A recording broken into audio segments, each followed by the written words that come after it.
ಅನುದಿನ ಅನುಕ್ಷಣ ಮನೆಯಲ್ಲೂ ಕಲಿಯೋಣ ಕಲಿಕೆಯ ಹೊಸ ಹಾದಿಯಲಿ ಜೊತೆಗೂಡಿ ಹೆಜ್ಜೆಯ ಹಾಕೋಣ ಸಂತಸದಿ ಕಲಿಯೋಣ ನಮ್ಮ ಹೆಮ್ಮೆಯ ಈ ಕ್ಲಾಸಿನಲ್ಲಿ. Yes, sir. Yes, teacher. Present, ma'am. नमस्कार विद्यार्थी मित्रांनो, मी श्री JS पाटील, सहशिक्षक, सरकारी उच्च प्राथमिक मराठी शाळा कंगराळी खुर्द, तालुका जिल्हा बेळगाव. आज मी तुम्हाला इयत्ता 7वीचा विज्ञान विषयातील सजीवातील श्वसन या पाठावरती आपण चर्चा करणार आहोत. मित्रांनो, आपल्या शरीरातील पेशी हा रचनात्मक आणि कार्यात्मक असा मुख्य घटक आहे. आपल्या या पेशीमध्ये पोषण, वहन, उत्सर्जन, त्याचबरोबर पुनरुत्पादन यासारख्या क्रिया घडत असतात. आणि या क्रिया घडण्यासाठी आपल्याला ऊर्जेची आवश्यकता असते. आपण नेहमी कार्य करत असतो. इवन आपण अभ्यास करत असताना, इवन आपण झोपलो असताना आपल्याला ऊर्जेची आवश्यकता असते. मग आपल्या मनामध्ये एक प्रश्न निर्माण होतो, ही ऊर्जा कुठून मिळते? तुम्हाला आठवतं आहे की तुम्हाला तुमच्या आई वेळोवेळी बरोबर वेळेत तुम्हाला खायला काही ना काही देत असते. आपण का खातो? तर त्याचं उत्तर आहे मित्रांनो, या अन्नामध्येच संचित ऊर्जा असते, साठलेली ऊर्जा असते. आणि हीच ऊर्जा आपण काय करतो सांगा? मोकळी करण्यासाठी आपल्याला श्वसन करण्याची गरज असते. म्हणजेच आपण वेगवेगळी जी कामं करतो, ज्या कृती करतो, या कृती करण्यासाठी ऊर्जेची आवश्यकता असते. आणि ही ऊर्जा अन्नामध्ये साठून असलेली जी संचित ऊर्जा आहे ती मोकळी करण्याचं कार्य श्वसन करतं. मग श्वसन म्हणजे काय? तुम्हाला माहिती आहे की आपण वातावरणातील हवेतील श्वास घेत असतो आणि आपल्या शरीरामध्ये तयार झालेला नको असलेले वायू आपण उच्छवासावाटे बाहेर टाकतो. अर्थातच श्वसन ही एक अशी क्रिया आहे की ज्याच्यामध्ये ऑक्सिजन घेऊन तो पेशीपर्यंत पोचवला जातो. आणि या ऑक्सिजनच्या साहाय्याने आपण खाल्लेलं अन्न जे असतं ते अन्न पचल्यानंतर सात्विकीकरणानंतर संपूर्ण शरीरभर प्रत्येक पेशीपर्यंत अन्नाचे हे कण पोचवले जातात. आणि या अन्नाच्या कणांना त्या ठिकाणी ऑक्सिजनच्या साहाय्यानं जाळण्याचं काम केलं जातं.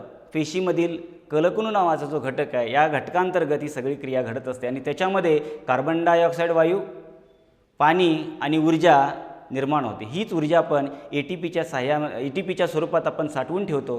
आणि आपल्याला शरीरांतर्गत ज्या ज्या क्रिया घडत असतात किंवा आपण कार्य करत असताना त्या ऊर्जेचा आपण वापर करत असतो. अर्थातच या क्रियेमध्ये आहाराच्या साध्या रूपामध्ये रूपांतर केले जाते आणि म्हणूनच त्याच्यातून ऊर्जा निर्मिती होते. म्हणून श्वसन ही एक जैव रासायनिक क्रिया आहे. मित्रांनो, आता मी तुम्हाला सांगितलं की श्वासोच्छ्वास म्हणजे काय आणि श्वसन म्हणजे काय, याच्यातला जर फरक बघितला तर श्वासोच्छ्वास ही एक अशी क्रिया आहे की ज्याद्वारे सजीव हवेतील ऑक्सिजन घेतात आणि कार्बन डायऑक्साईड बाहेर सोडतात. ही एक भौतिक क्रिया आहे. यामध्ये फक्त फुफ्फुसे सहभागी असतात. हवा आत घेणे म्हणजे श्वास आणि हवा बाहेर सोडणे म्हणजे उच्छ्वास.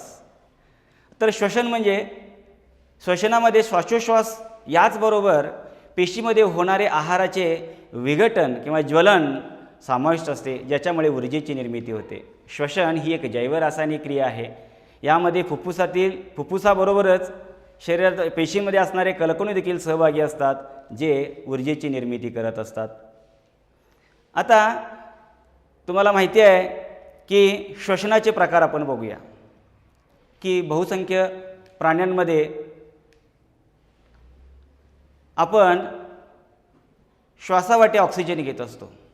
आता सनील श्वसन किंवा ॲरोबिक रेस्पिरेशन म्हणजे तुम्हाला माहिती आहे की वातावरणातील ऑक्सिजन आपण घेतो आणि ऑक्सिजनच्या साहाय्याने आपण ग्लुकोज जो असतो म्हणजे आपल्या आहाराचं साध्या ग्लुकोजच्या अन्नकणांमध्ये रूपांतर होतं आणि हे अन्नकण ऑक्सिजनच्या सहाय्याने जाळले जातात आणि त्या ठिकाणी जाळल्यानंतर ऊर्जा निर्मिती होते, त्याचबरोबर कार्बन डायऑक्साईड आणि पाणी तयार होतं आणि अशा पद्धतीनं ऑक्सिजनच्या सहाय्याने अन्नाचं विघटन होऊन जे शोषण होतं त्याला आपण सनील श्वसन अर्थातच एरोबिक रेस्पिरेशन असं म्हणतो. आणि हे श्वसन ज्या सजीवांमध्ये होतं त्या सजीवांना सनील जीव अथवा एरोब्स असं म्हणतात. आणि मगाशी मी सांगितल्याप्रमाणे याच्यामध्ये जो प्रोडक्ट आहे किंवा जेव्हा या सनील श्वसनानंतर ग्लुकोजचं रूपांतर कार्बन डायऑक्साईड आणि पाणी यामध्ये होतं. अर्थातच असे काही सजीव आहेत की ज्यांना ऑक्सिजनची गरज नसते, म्हणजेच ते ऑक्सिजनशिवाय आपलं जीवन जगू शकतात. उदाहरणार्थ ईस्ट हा एकपेशीय सजीव. ईस्ट हे ऑक्सिजनच्या वापराशिवायच आपलं जीवन जगू शकतात. अर्थातच ते ऑक्सिजनच्या वापराविना ग्लुकोजच्या कणाचं रूपांतर कार्बन डायऑक्साईड आणि पाणी याचबरोबर अल्कोहोलमध्ये रूपांतरण करतात. सगळ्यात महत्त्वाचं म्हणजे अल्कोहोलमध्ये रूपांतरण करतात. यालाच आपण अनानील श्वसन असं म्हणतो. तुम्हाला माहिती आहे कदाचित की आंबण्याची जी प्रक्रिया होते, ह्या आंबण्याचे ज्याला आपण फर्मेंटेशन क्रिया असं म्हणतो, याच्यामध्ये ईस्ट अनानील पद्धतीचं श्वसन करत असतात. म्हणजेच ऑक्सिजनच्या वापराविनाच ते अन्नकण किंवा ग्लुकोजच्या कणांचं रूपांतरण अल्कोहोल आणि कार्बन डायऑक्साईड याच्यामध्ये रूपांतरण करत असतात. आणि याचाच वापर मोठमोठ्या दारूचं उत्पादन करणाऱ्या, बिअरचं उत्पादन करणाऱ्या कारखान्यांमध्ये केलं जातं. अर्थात आपल्या मानवी शरीरामध्ये देखील अनानील श्वसनाची प्रक्रिया होत असते. तुम्हाला माहिती आहे की आपण जोराची कामं करतो, खूप जोरानं बराच वेळ आपण पळलं, शारीरिक कष्टाची कामं केली, त्याचबरोबर ओझं उचलायचं काम केलं आणि ज्या ह्याच्यामध्ये शारीरिक जास्त काम आपण करतो, अशा वेळेला काय होतं की ऐन वेळेला ऑक्सिजनचा पुरवठा योग्य प्रमाणात होत नाही.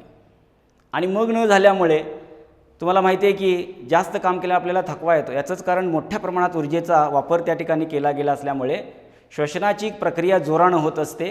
अन्नकण जाळून त्याच्यातून ऊर्जा प्रचंड निर्माण करावी लागते आणि मग काही कालापुरता जर का ऑक्सिजनचा पुरवठा झाला नाही तर मित्रांनो काय होतं की आपल्या शरीरामध्ये ज्या स्नायूपेशी असतात, या स्नायूपेशी ऑक्सिजनचा वापर करायच्या अगोदरच ग्लुकोजचं रूपांतरण लॅक्टिक आम्ल आणि कार्बन डायऑक्साईड याच्यामध्ये रूपांतरण करत असतात. आणि मग त्या ठिकाणी ऊर्जा निर्माण होते आणि तुटवडा भासत असलेल्या ऊर्जेची निर्मिती अल्पकाळासाठी त्या ठिकाणी केली जाते. आणि तुम्हाला माहिती आहे की कधीकधी आपण हे जोराचं काम करत असताना किंवा बरंचसं अंतर धावून झाल्यानंतर कधीकधी आपल्या शरीरामध्ये आकड निर्माण होते. आकड म्हणजे क्रॅम्प्स.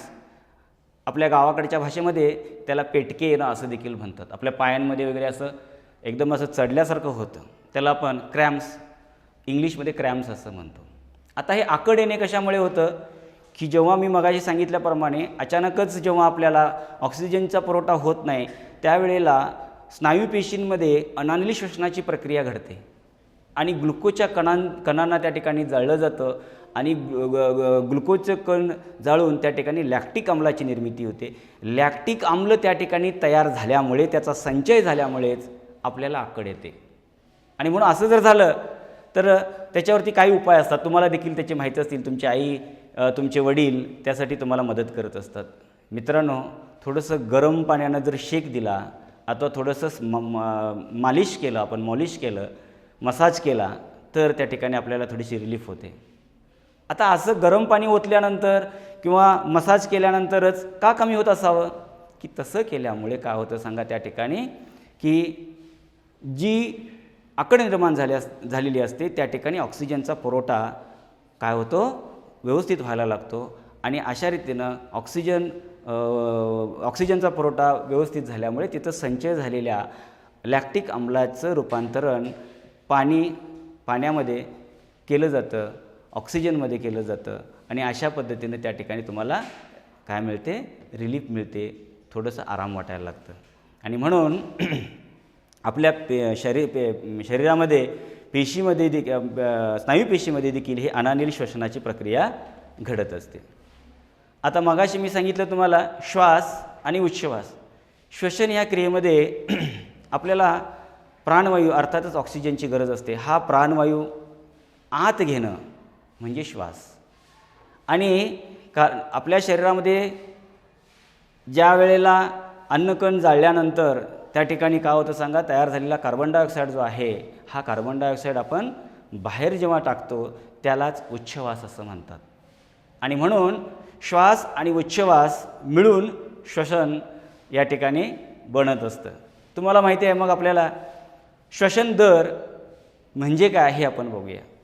की साधारणतः आपण एका मिनटाला किती वेळा श्वास आणि उच्छ्वास म्हणजे श्वसन किती वेळा करतो, एका मिनटाला आपण श्वसन किती वेळा करतो, ती संख्या काढणे म्हणजेच श्वसन दर होय.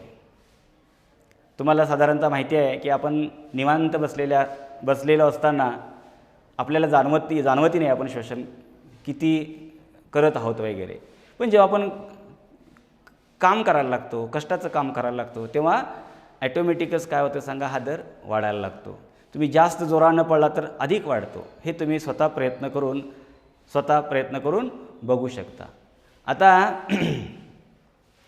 श्वसन दर हा साधारणतः सामान्यपणे एका मिनटाला 15 ते 18 वेळा होत असतो. सामान्य माणसामध्ये सामान्य स्थितीमध्ये आपण श्वासोश्वास किंवा श्वसन दर हा 15 ते 18 इतका असतो. आता आम्ही श्वासोश्वास कसा करतो, ही प्रक्रिया पूर्ण कशी घडते आपल्या शरीरामध्ये, कोणकोणत्या इंद्रियांचा, कोणकोणत्या अवयवांचा त्याच्यामध्ये समावेश होतो, हे आपण टप्प्याटप्प्यानं हळूहळू बघूया. आता ही आहे आपली मानवी श्वसन संस्था. तुम्ही जर या ठिकाणी बघितलात तर तुम्हाला दिसेल की यामध्ये साधारणतः 2 भाग असतात. की एक पहिला जो भाग आहे तो म्हणजे श्वसन मार्ग आहे आणि दुसरी जी आहेत ती श्वसनेंद्रिय आहेत. अर्थातच आपण थोडंसं सूक्ष्म पद्धतीने एक भागाचं निरीक्षण आपण स्लाईडच्या साहाय्याने या ठिकाणी बघूया. बघा, हा आहे मी मगाशी सांगितल्याप्रमाणे आपल्या श्वसन संस्थेचे 2 भाग असतात. एक श्वसन मार्ग आहे आणि श्वसन इंद्रिय ज्याला आपण म्हणतो ते आपण पुढं बघणार आहोत. आता हा श्वसन मार्ग बघूया. तर श्वसन मार्गामध्ये काय येतं की तुम्हाला या ठिकाणी दिसेल की नाकपुड्या ज्या आहेत, ज्याला नॉनस्ट्रिल असं म्हणतो, ह्या नाकपुड्या आहेत. त्याच्यामध्ये आतमध्ये नाकाची पोकळी तुम्हाला दिसेल, घशाची पोकळी आपल्या त्याच्यामध्ये आहे. त्याचबरोबर स्वरयंत्र आणि श्वासनलिका यांचा समावेश होतो. बघा, श्वसन मार्गामध्ये नाकपुड्या, त्यानंतर नाकाची पोकळी, घशाची पोकळी, स्वरयंत्र आणि श्वासनलिका यांचा याच्यामध्ये समावेश होतो.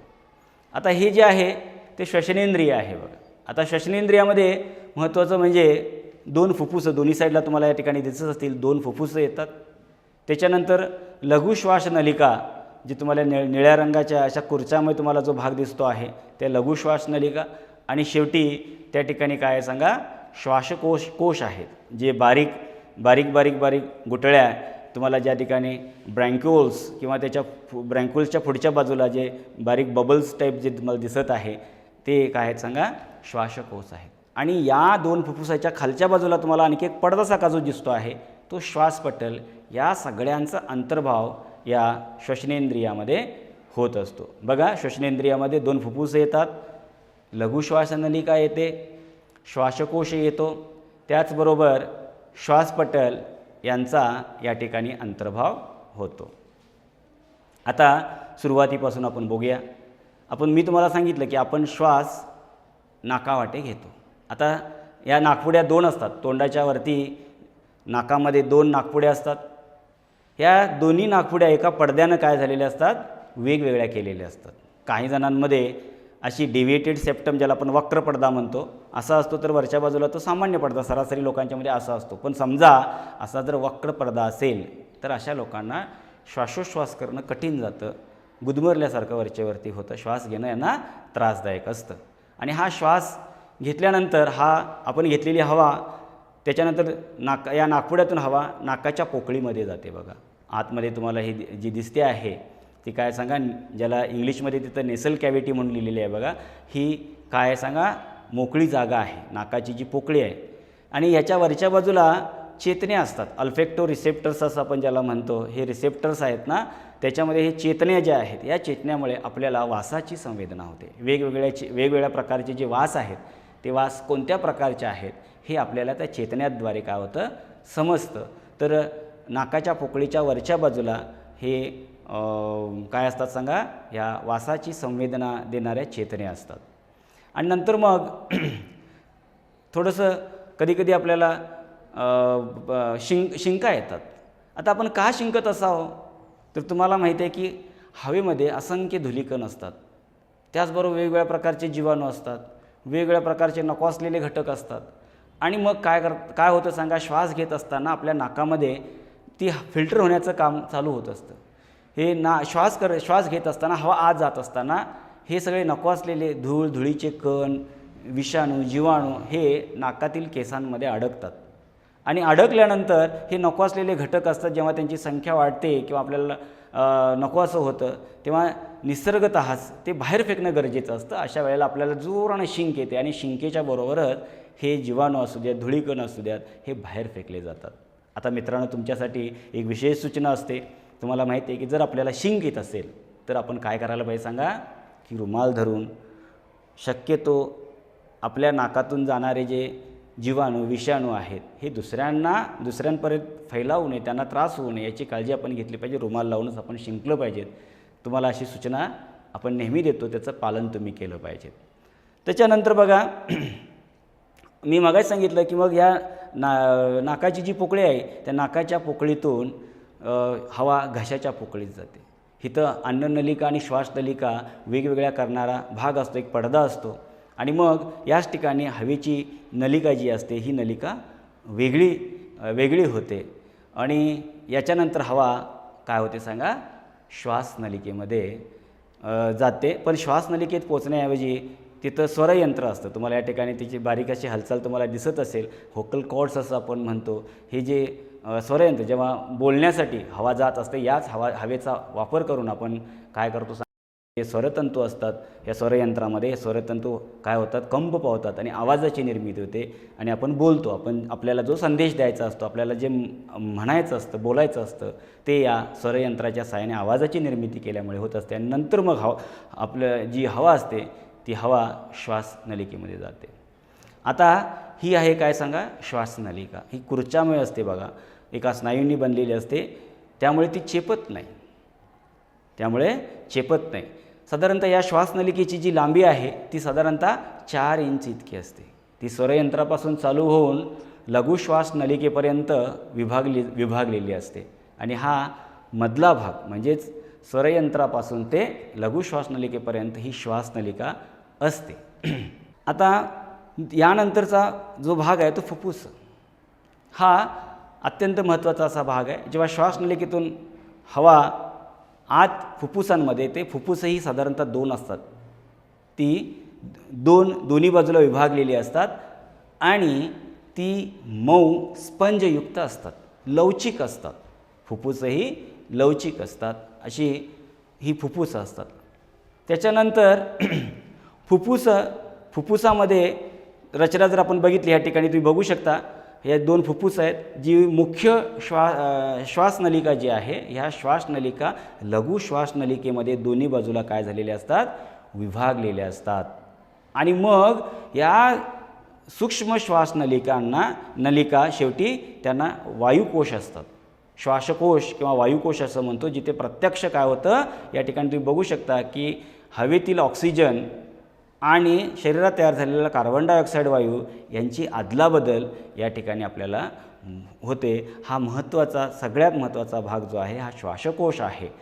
बघा, मी मगाशी सांगितलं की नाकपुड्याद्वारे आपण घेतलेली हवा किंवा श्वासावाटे घेतलेली हवा नाकाच्या पोकळीतून जाऊन श्वासनलिकेतून लघुश्वास वाहिन्यांद्वारे शेवटी वायुकोशात येते. येथे प्रत्यक्ष काय होतं सांगा, की वायूची अदलाबदल होते. आपल्याला आवश्यक असणारा ऑक्सिजन त्या ठिकाणी घेतला जातो. तुम्हाला माहिती आहे, हवा एक अनेक वायूचं मिश्रण आहे, त्याच्यामध्ये ऑक्सिजन असतो. हा ऑक्सिजन तितकाच घेतला जातो आणि शरीरात तयार झालेला म्हणजे अन्न जाळण्याच्या प्रक्रियेतून तयार झालेला कार्बन डायऑक्साईड ऊर्जा निर्मितीसाठी जो आपण अन्न जाळतो तो कार्बन डायऑक्साईड आपल्या याच श्वासकोशापर्यंत आणला जातो आणि तिथं वायूंची काय होते, अदलाबदल त्या ठिकाणी होते.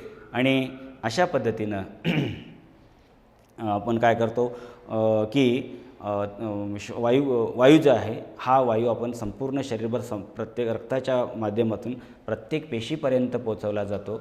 आणखी एक भाग या ठिकाणी तुम्हाला दिसत असेल की 2 फुफ्फुसाच्या खालती तुम्हाला एक पडदा दिसतो, यालाच श्वासपटल असं म्हणतात. आणि हा साधारणतः वरच्या भागाला फुफ्फुसाला काही अंशी आधार देण्याचं काम करत असतो. आता काय होतं की हा जो श्वासपटल आहे साधारणतः फुफ्फुसं ही दोन्ही बाजूच्या बरगड्यांच्या मध्ये असतात आणि आपण जेव्हा श्वास घेत असतो तेव्हा बरगड्या अलगद काय होतात, फुगतात आणि हा पडदा काय होतो सांगा, खाली सरकतो. जेव्हा आपण उच्छ्वासावाटे म्हणजे हवा आपण बाहेर सोडतो तेव्हा पडदा वर उचलला जातो आणि फुफ्फुसं जी आहेत ती अंकुंचन पावली म्हणजे छाती जी आहे ती काय होते, अंकुंचन पावली जाते. आणि अशा पद्धतीनं हा पडदा जो आहे हा पडदा काय करतो, आधार देण्याचं काम या ठिकाणी करतो. आता बघा या ठिकाणी आपण साधारणतः मानवी शरीरामध्ये कशा पद्धतीनं श्वसन प्रक्रिया होते हे आपण बघितलं. आता आपण काय करूया की याच पद्धतीनं आणखी काही सजीव आहेत की ज्यांच्यामध्ये मानवासारखी श्वसन संस्था आहे का, सगळ्यांनाच अशा प्रकारची अवयवसंस्था अस्तित्वात आहे का, याचा थोडासा आपण काय करूया, अभ्यास करूया. तुम्हाला माहिती आहे मित्रांनो की झुरळ हा कीटकांमध्ये समाविष्ट होणारा सजीव आहे. तर या चित्रात तुम्ही बघू शकता झुरळाच्या शरीरावरती जो वरचा फुगीर भाग आहे त्याच्याबरोबर साईडनं काय असतात सांगा, सूक्ष्म छिद्र असतात आणि या सूक्ष्म छिद्रांना श्वासरंध्र असं म्हणतात. आणि ह्याच श्वासरंध्रातून वातावरणातील आवश्यक असणारा वायू ते आतमध्ये घेतात आणि नंतर या श्वासरंध्रांना श्वासनलिका जोडलेल्या असतात. जेव्हा हवा श्वासनलिकांमध्ये येतो तेव्हा प्रत्यक्ष श्वासनलिका उतींमध्ये वायू त्या ठिकाणी विसर्जित करतात आणि अशा पद्धतीने वायूची देवाणघेवाण त्या ठिकाणी होते. पुन्हा तयार नको असलेला भाग वायूचा त्या ठिकाणी पुन्हा या श्वासनलिकेतून श्वासरंध्रावाटे बाहेर फेकला जातो. आणि अशा रीतीनं कीटकांमध्ये उदाहरणार्थ या ठिकाणी दाखवल्याप्रमाणे झुरळामध्ये श्वसन क्रिया घडत असते. या ठिकाणी माणसासारखी मोठी अवयवसंस्था जरी नसली तरी श्वासरंध्र आणि श्वासनलिकांच्या जाळ्याद्वारे या ठिकाणी झुरळामध्ये श्वसनक्रिया घडत असते. या ठिकाणी तुम्ही गांडूळ बघू शकता. तुम्हाला माहिती आहे की साधारणतः ओलसर ज्या ठिकाणी पाणी असतं, थोडीशी म्हणजे मातीमध्ये पाण्याचा अंश असतो, अशा ठिकाणी गांडूळ अस्तित्वात असतं. आता या सजीवांमध्ये गांडुळामध्ये ओलसर त्वचा असते. ओलसर त्वचाच त्याचा असा अवयव आहे की ज्याच्यामध्ये वायूची अदलाबदल केली जाते.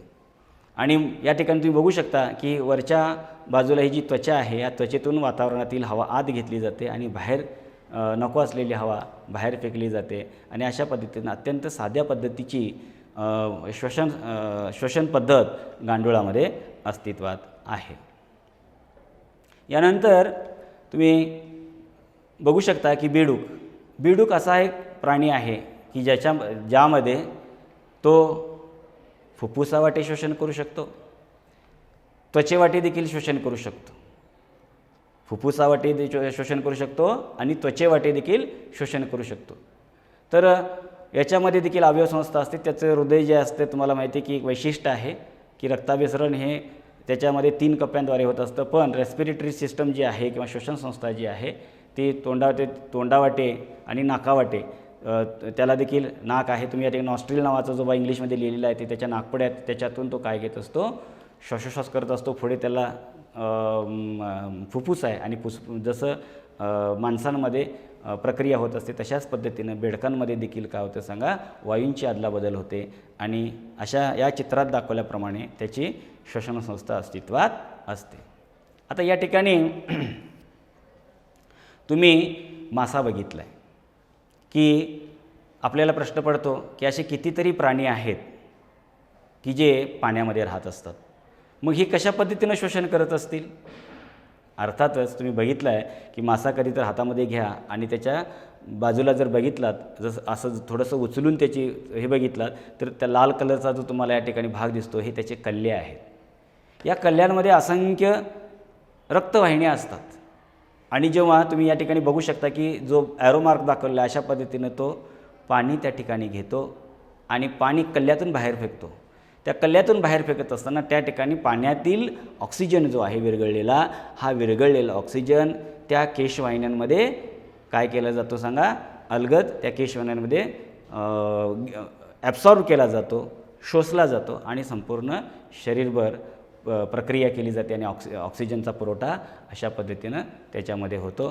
तर बहुसंख्य माशांमध्ये हे श्वसनाची प्रक्रिया जी आहे ती श्वसनाची प्रक्रिया कल्ल्याद्वारे होते. हा कल्ले हा जो अवयव आहे त्यामार्फतच माशांमध्ये श्वसनाची प्रक्रिया होत असते. आता वनस्पतींमध्ये श्वसन आपण बघूया. तर वनस्पतींना देखील जगण्यासाठी किंवा ऊर्जा निर्मितीसाठी ऑक्सिजनची गरज असते. तुम्हाला वाटत असेल प्रकाश संश्लेषण क्रिया ही अन्ननिर्मितीची क्रिया आहे आणि श्वसन ही वेगळी क्रिया आहे आणि त्यामुळे वनस्पतीच्या प्रत्येक भागामध्ये श्वसनाची क्रिया वेगळ्या वेगळ्या ठिकाणी होत असते. पानांमध्ये होत असते, जिथं त्याचबरोबर मुळांमध्ये होत असते. आता पानांमध्ये तुम्हाला माहिती आहे की त्या ठिकाणी काय असतं सांगा, पर्णरंध्र असतात. पानामध्ये बारीक बारीक आपल्या डोळ्यांना न दिसणारी बारीक पर्णरंध्र असतात. या पर्णरंध्राच्या सहाय्याने वनस्पती काय करतात, ऑक्सिजन शोषून घेतात आणि कार्बन डायऑक्साईड वातावरणामध्ये सोडत असतात. एक गोष्ट लक्षात ठेवा, प्रकाश संश्लेषण ही क्रिया वेगळी आहे. प्रकाश संश्लेषण क्रियेमध्ये कार्बन डायऑक्साईड आत घेऊन त्याचा आणि पाण्याच्या वापरानं काय केलं जातं, अन्ननिर्मिती केली जाते, ग्लुकोजची निर्मिती केली जाते हरितकण आणि सूर्यप्रकाशाच्या मदतीनं. त्याला प्रकाश संश्लेषण क्रिया म्हणतात. त्याच्यामध्ये कार्बन डायऑक्साईड वनस्पती घेतात आणि ऑक्सिजन बाहेर सोडतात. मात्र श्वसन या क्रियेमध्ये वनस्पती देखील ऑक्सिजन घेतात आणि कार्बन डायऑक्साईड बाहेर सोडतात. लक्षात राहील. आणि म्हणून काही जणांना कन्फ्यूज होतं, गोंधळ होतं की नेमकं श्वसनसंस्था म्हणजे काय आणि प्रकाश संश्लेषण क्रिया म्हणजे काय. तर दोन्ही या वेगवेगळ्या क्रिया आहेत. लक्षात राहील. यानंतर मी तुम्हाला काय करणार आहे सांगा, या ठिकाणी काही विधानं देणार आहेत. आता आपण बराचसा अभ्यास केला आणि या अभ्यासामध्ये तुम्हाला समजलेलं आहे की आपण श्वसन म्हणजे काय. श्वसनामध्ये आपण श्वासोश्वास, सनील, अनानील श्वसन, त्याचबरोबर प्रत्यक्ष मानवी श्वसनसंस्था आणि कशा पद्धतीनं त्या ठिकाणी श्वसन होतं, श्वसनाचा दर आपण बघितला. त्याचबरोबर इतर वनस्पती, प्राणी, कीटक यांच्यामध्ये होणारं श्वसन याचा आपण अभ्यास केला. तर या ठिकाणी मी काही विधानं दिलेली आहेत. ही विधानं बरोबर आहेत की चूक हे तुम्ही सांगायचं आहे आणि उद्या येताना पुन्हा एकदा हा अभ्यास तुम्ही लिहून घेऊन यायचा आहे. आता बघा, या ठिकाणी मी पुन्हा स्पष्टपणे वाचून दाखवतो की लॅक्टिक आम्ल तयार झाल्याने शरीरात आकड निर्माण होते. बरोबर की चूक? जास्त व्यायाम केल्याने माणसाचा श्वसन दर कमी होतो. वनस्पतीमध्ये श्वसन क्रिया फक्त रात्री होते. चूक की बरोबर? बेडूक त्वचेवाटे तसेच फुफ्फुसावाटे श्वसन करतात. चूक की बरोबर? श्वसन करण्यासाठी माशांमध्ये फुफ्फुसे असतात. बघा, मी पुन्हा वाचतोय, श्वसन करण्यासाठी माशामध्ये फुफ्फुसे असतात. चूक की बरोबर? आणि शेवटचं विधान आहे, श्वास घेतल्यानंतर छातीच्या पोकळीचा आकार वाढतो. तर या विधानांचा अभ्यास करा आणि त्याच्यावरती ही विधानं बरोबर की चूक हे उद्या येताना लिहून घेऊन या. आणि अशा पद्धतीनं आम्ही हा पाठ या ठिकाणी संपवत आहोत. धन्यवाद.